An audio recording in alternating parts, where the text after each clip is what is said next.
নমস্কার বন্ধুরা, চিনি সন্দেশের গল্প কথায় আপনাদের সবাইকে স্বাগতম।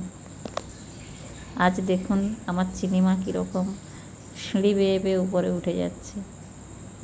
সবেমাত্র 9 মাস 13 দিন বয়স। তার বাবা ভাত খাওয়াচ্ছে আর সে খেতে খেতে পুরো সিঁড়ি দিয়ে উপরে উঠে যাচ্ছে। তার দাদা সামনে তাকে খাওয়ানোর জন্য ভুলিয়ে রাখার জন্য ওই হাতে একটা লাঠি নিয়ে আর স্টিক নিয়ে, ওই লোহার স্টিক নিয়ে তার সাথে বাজাচ্ছে। আর আমার মেয়ে ওই তার দাদাকে দেখে দেখে উপরে সিঁড়িতে উঠে যাচ্ছে। সাইডে তার বাবা গার্ড করে রেখেছে যাতে না পড়ে যায়। কত দুষ্টু হয়েছে, এই পড়ে যাচ্ছে। তার বাবা আবার ধরে নিল।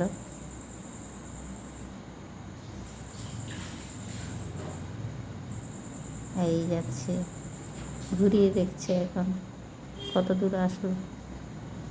বসে পড়েছে এবার সিঁড়িতে, দেখছে, আমাকে দেখছে। হ্যাঁ, উঠবে বলছে। কি হাসি, পুরো ধুলো হয়েছে, হাঁটু টাটুগুলো সব ধুলো হয়ে গেছে।